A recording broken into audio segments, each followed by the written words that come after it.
تو راہ نورد شوق ہے منزل نہ کر قبول، لیلا بھی ہم نشیں ہو تو محمل نہ کر قبول، اے جو اے آپ بڑکے ہو دریائے تم دو تیز، ساحل تجھ کو عطا ہو تو ساحل نہ کر قبول۔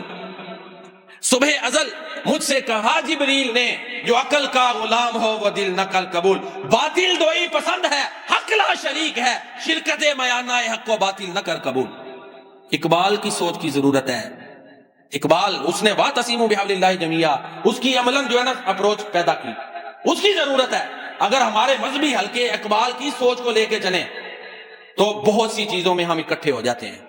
ایک طرف ان کی سوچ ہے اور ایک طرف مولوی احمد رضا خان بریلوی، معذرت ان کی خدمات بڑی ہیں لیکن ان کی سوچ فرقے سے اوپر نہیں گئی، فتوے لگائے دوسروں پہ، بڑے بڑے سخت فتوے ان کی کتابوں میں موجود ہیں۔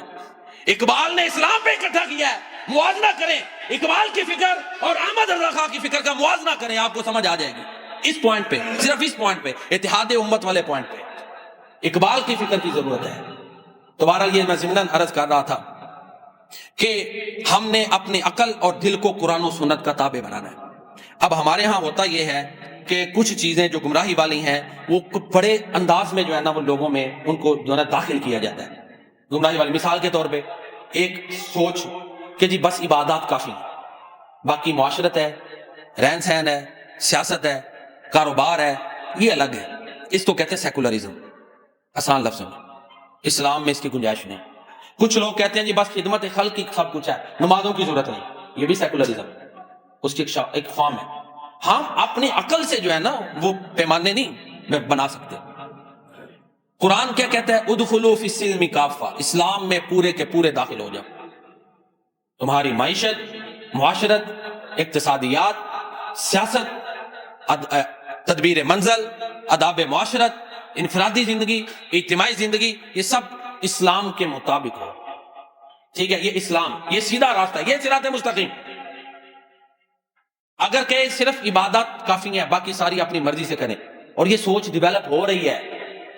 ہم اپنی شادی بیاہ اور بڑی رسموں میں کوئی نہیں دیکھتے، کوئی زیادہ چیزوں میں نہیں مانتا، کوئی چند چیزوں میں نہیں مان رہا ہے، صحیح ہے۔ سیکولرزم ہمارے اندر اس کے بڑے بڑے پہلوؤں میں سیکولرزم موجود ہے، ہماری سوچوں میں، ہمارے کرداروں میں۔ تو لہذا انسان کی زندگی کے تمام پہلو قرآن و سنت کے سانچے میں ڈھلے ہوئے ہو، یہ صراط مستقیم ہے، یہ سیدھا راستہ ہے۔ اہدنا الصراط المستقیم، اے اللہ ہمیں سیدھا راستہ دکھا۔ اور اگر کچھ پہلو نکال دے تو اقبال نے بھی کہا تھا نا، جدا ہو دین سیاست سے تو رہ جاتی ہے چنگیزی،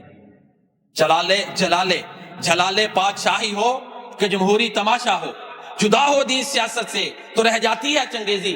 نہ دین سے سیاست الگ ہے، نہ دین سے ہمارے معاشرت الگ ہے، نہ دین صرف عبادات کا نام ہے، نہ دین صرف جو ہے نا وہ معاملات کا نام ہے۔ یہ ساری چیزیں دین کے اندر سما جاتی ہیں اور دین ان سب میں رہنمائی کرتا ہے۔ یہ صراط مستقیم۔ عرض یہ کر رہا تھا کہ ہم صراط مستقیم سے کیسے کیسے بہکتے ہیں، یہ نشاندہی کر رہا ہوں اور ساتھ طریقے بھی بتا رہا ہوں۔ کوشش کر رہا ہوں کہ آسان پیرائے میں اس موضوع پر گفتگو ہو کہ سیکولرزم ہے کیا۔ کچھ اجزاء اسلام کے مطابق کر لے، کچھ اعمال اور کچھ چھوڑ دو، یہ بھی سیکولرزم، اس کی یہ شکل ہے۔ اسی طرح ایک اور گمراہی کی جو بہت بڑی شکل ہمارے ہاں پائی جاتی ہے وہ ہے لبرلزم۔ اب لبرلزم کیا ہے؟ آسان، دین کو اپنی خواہشات کے تابع کر دینا، یعنی جو من میں آئے وہ کرنا، اپنے نفس، اپنی خواہشات، اپنی عقل، اپنی تمناؤں کے مطابق دین کو کر دینا، یہ لبرلزم ہے۔ اسلام میں اس کی بھی گنجائش نہیں۔ جب ہم مسلمان بن گئے ہیں، اسلام کا معنی یہ ہے کہ اونٹ کی نکیل جب کسی کو دے دی جائے، یعنی مالک کا تابع ہو جائے۔ تو مسلمان جو ہے جب اس نے اسلام قبول کیا، ہم تو ظاہر ہے بیعت اللہ کا انعام ہے، مسلمان ہے۔ جو مسلمان ہے وہ پابند ہے قرآن اور سنت کا۔ پیارے نبی کریم خاتم النبیین رحمت للعالمین صلی اللہ علیہ وآلہ وسلم نے فرمایا، لا یؤمن احدکم حتی یکون ہواہ تبعا لما جئت بہ، تم میں سے کوئی اس وقت تک ایماندار نہیں ہو سکتا جب تک اس کی خواہشات ان تعلیمات کے تابع نہ ہو جائیں جو میں لے کر آیا ہوں۔ اور قرآن کریم میں اللہ تعالیٰ فرماتے ہیں غالباً سورہ قصص ہے، ومن اضل ممن اتبع هواه بغیر هدى من اللہ، سورہ قصص 20واں پارہ، ومن اضل ممن اتبع هواه بغیر هدى من اللہ ان اللہ لا يهدي القوم الظالمین۔ اس سے بڑا کون گمراہ ہے جس نے اپنی خواہش کو اپنا معبود بنا لیا۔ ہماری خواہشات، اسلام نے جو ہے نا وہ ماڈریٹ اپروچ دی ہے، ہماری خواہشات قرآن و سنت کے سانچے میں ڈھل جائیں۔ اسلام یہ نہیں چاہتا کہ خواہشات کو کچل ہی دو، نہیں، یہ خواہشات، یہ احساسات، یہ تفکرات، ان سب کا مجموعہ انسان ہے، یہ ساری چیزیں انسان میں موجود ہیں۔ اسلام، یہ اسلام کی خوبی ہے، اسلام ان کی ڈائریکشن درست کرتا ہے، یہ نہیں کہ کچل دو۔ مثلا کرسچینٹی میں جی شادی نہ کرو، خواہش کچل دو، اسلام میں یہ نہیں۔ یا بدھزم میں وہ جی اپنے ایگو کو مارنے کے لیے مانگو، سوال کرو، حتیٰ کہ وہ بدھ جو تھا، بدھ مت کا جو بانی ہے، اس کا والد ایک امیر کبیر آدمی تھا، لیکن اپنے باپ کے بھی در پہ وہ کشکول لے کے چلا گیا۔ اسلام نے تو نہیں خودداری کو ایسے ختم کیا کہ آپ اس طرح اپنے جو ہے نا وہ خواہشات کا اور اپنی میں کو ختم کریں، نہیں، اسلام نے تو سوال کو حرام قرار دیا۔ اسلام کہتا ہے قرآن و سنت کے مطابق اللہ کی رضا کے لیے بدلہ نہ لو، میں تو ختم ہو گئی، اللہ کی رضا کے لیے معاف کر دو، اللہ کی رضا کے لیے حق پہ ہوتے ہوئے لڑائی جھگڑے کو ختم کرنے کے لیے اپنا حق چھوڑ دو، یہی میں ہوتی ہے، اور کیا ہے؟ ان کو اسلام نے ختم کر دیا۔ کوئی بھی ہے، بڑا ہے چھوٹا ہے، بڑے کو سلام کرے، کوئی بھی ہے، تعلیمات دی گئی نا، جو جب ان تعلیمات کے پیرامیٹر میں آئے گا، ان کے مطابق ڈھل جائے گا، اس کی میں اپنا ختم ہو جائے گا۔ ہم کئی دوستوں نے واقعات سنائے، کئی ایسے ہمارے ادھر سیالکوٹ میں فیکٹری اونرز کہہ لیں، اگر کسی کاریگر کے ساتھ گرما گرمی ہو گئی ہے تو رات کو فون کر کے معافی مانگ رہے ہیں، کیوں؟ کہ اللہ پکڑ نہ لے، ہے ختم ہو گئی نا۔ جب معافی مانگ لی تو پھر اس کی میں ایگو ختم ہو گئی، اس نے اسلام کے سانچے میں ڈھال دیا۔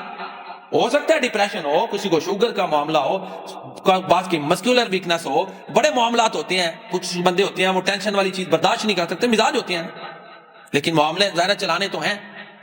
تو یہ اسلام نے اس طرح سکھایا ہے کہ اپنی میں کو، ایگو کو اس طرح جو ہے نا نارمل کرو، قرآن و سنت کے سانچے میں ڈالو، یہ نہیں کہ مانگے۔ تو بہرحال خلاصہ یہ عرض یہ کر رہا تھا کہ لبرلزم کہ جی بس اپنی جو من میں آیا اس کے مطابق چلنا، اسلام میں اس کی گنجائش نہیں۔ اس کے بارے میں تو سورہ جاسیہ میں بڑی سخت وعید ہے، افرأیت من اتخذ الہہ ہوا واضلہ اللہ علی علم، جو اپنی خواہشات کے پیچھے چلتا ہے، جتنا مرضی اس کے پاس علم آ جائے وہ گمراہ ہے۔ قرآن کہہ رہا صرف گمراہ نہیں، وَخَتَمَ عَلَىٰ قَلْبِهِ وَعَلَىٰ بَصَرِهِ وَجَعَلَ عَلَىٰ بَصَرِهِ غِشَاوَةً، اللہ اس کے دل پہ مور لگا دیتے ہیں، کانوں پہ مور، آنکھوں پہ پردہ۔ کیا مطلب؟ کہ ہدایت سے محروم ہو جائے گا، اور اس سوچ پہ رہے گا تو وہ ہدایت سے محروم ہے، اس کے لیے ہدایت کے سارے دروازے بند ہیں۔ فَمَن يَهْدِيهِ مِن بَعْدِ اللَّهِ، اب اللہ کے بعد اللہ کے علاوہ کون اس کو ہدایت دے گا؟ تو عرض یہ کر رہا تھا کہ صراط مستقیم، قرآن اور سنت پہ چلنا، یہ صراط مستقیم ہے۔ اس کی راہ میں کیا رکاوٹیں ہیں ان کی میں نشاندہی کر رہا ہوں۔ ابھی انشاءاللہ چند تجاویز میں آخر میں تقریباً 4 ایسی آپ کے سامنے رکھوں گا کہ ہم ان کو فالو کریں تو انشاءاللہ ہم صراط مستقیم پہ رہیں گے۔ میں ضمناً عرض بھی کر رہا ہوں۔ اسی طرح ایک اور جو آج کے دور کا فتنہ ہے، جو ہمارے پڑھے لکھے معاشرے میں، وہ ایتھیزم ہے، اللہ کے وجود کا انکار۔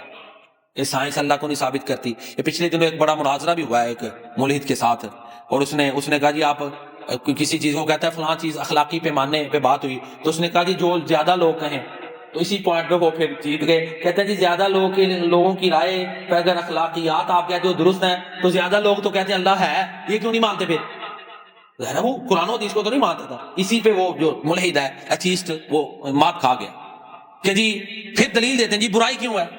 بھائی اللہ تعالیٰ نے کہاں کہا ہے کہ جو برائی نہیں ہونی؟ سورہ دہر پڑھیں، اللہ نے انسان کو اختیار دیا ہوا ہے، نیکی کرے یا برائی کرے، عدل کا نظام، سزا جزا آخرت میں ہے۔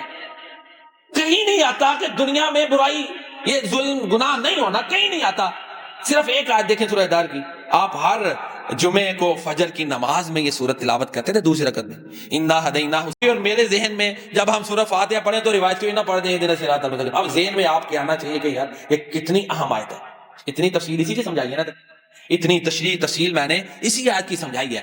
اب اس آیت کی اہمیت سمجھ آ گئی کہ اتنے فتنے ہیں جو انسان کو جو ہے نا ڈی ریل کرتے ہیں، ڈی ٹریک کرتے ہیں، صراط مستقیم سے اتارتے ہیں۔ یہ دعا اہدنا الصراط المستقیم کہ اے اللہ ہمیں سیدھا راستہ دکھا، یہ دل سے پڑھنی چاہیے۔ ایک دوسرا اصول قرآن اور سنت، آپ نے فرمایا تمہارے اندر دو چیزیں چھوڑ کے جا رہا ہوں، جب تک تم ان کو مضبوطی سے پکڑو گے گمراہ نہیں ہوگے، ایک اللہ کی کتاب اور دوسری میری سنت۔ تیسری چیز نیک لوگوں کی صحبت، صالحین کی صحبت، وہ نہیں جو نیکی کے روپ میں دنیا اکٹھی کر رہے ہیں، وہ نہیں جیسے ادھر ہمارے یہاں بعد نے بزنس بنایا، وہ نہیں۔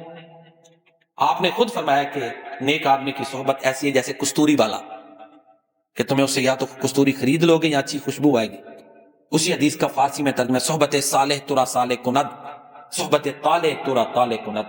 نیک آدمی کی صحبت تجھے نیک بنا دے، برے آدمی کی صحبت تجھے برا کر دے۔ تین چیزیں ہو گئی، یہ وہ احتیاطیں ہیں کہ ہم نے دعا بھی کرتے رہنا ہے، قرآن و سنت کو مضبوطی سے تھام لینا ہے، اور اسی طرح نیک لوگ جن کی ترجیح میں آخرت ہے۔ نیک وہی ہے کہ جس کی سوچ فکر کردار میں آخرت پرائمری حیثیت رکھتی ہے۔ ٹھیک ہو گیا، بنیادی۔ وہ کاروباری ہے، وہ مولوی صاحب ہے، وہ قاری صاحب ہے، وہ کوئی مدرس ہے، وہ کوئی بھی، وہ یہ ایک پیمانہ ہے کہ جس کی ترجیحات میں آخرت سب سے پہلے ہے، ان کی صحبت میں بیٹھے۔ ظاہر ہے اس کی بھی ترجیحات پہ بدلے گی نا۔ اور چوتھی چیز تقوی، تقوی اختیار کرے۔ تقوی اللہ کا ڈر ہوگا تو پھر بھی گناہوں سے بچے گا، اور اللہ ایسی بندے کو صلاحیت دیتے ہیں جو ان تتقوا اللہ فرقان یجعل لکم فرقانا، یا الذین آمنوا ان تتقوا اللہ یجعل لکم فرقانا، سورہ انفال ہے۔ اللہ تمہیں فرقان دیں گے، یہ تقوی کا ہی نام ہے۔ فرقان کیا ہے؟ کہ یہ صلاحیت کہ حق اور باطل میں فرق کر سکے، پھر یہ صلاحیت ہوگی، حق اور باطل کی پہچان ہوگی، پھر ساتھ دعائیں اہدنا الصراط المستقیم، تو اللہ تعالیٰ جو ہیں وہ انسان کو پکا رکھتے ہیں۔ ایک دعا اس کے لیے یہ بھی ہے، یا مصرف القلوب صرف قلبی الی طاعتک۔ ایک اور دعا یعنی صراط مستقیم پر پکا رہنے کی دعائیں۔ اب چونکہ وقت ہو گیا میں صرف دعائیں پڑھ رہا ہوں، ترجمہ نہیں پیش کر رہا۔ یا مقلب القلوب ثبت قلبی علی دینک، ربنا لا تزغ قلوبنا بعد اذ ہدیتنا وہب لنا من لدنک رحمہ انک انت الوہاب ربی توفنی مسلما، یوسف علیہ السلام کی دعا۔ یہ بھی صراط مستقیم پر یہ وہ دعائیں ہیں کہ یہ پڑھنی چاہیے۔ اہدنا الصراط المستقیم تو پڑھنی ہے نا، یہ اس کے ساتھ مزید دعائیں، ربی توفنی مسلما والحقنی بالصالحین۔ اللہ تعالیٰ مجھے اور آپ کو صراط مستقیم پر پکا رکھے اور اسی پر موت عطا فرمائے، ہر قسم کے فتنے سے محفوظ رکھے۔ جو میں نے بیان کیا آپ نے سنا، اللہ تعالیٰ اپنی بارگاہ میں قبول فرمائے، آمین۔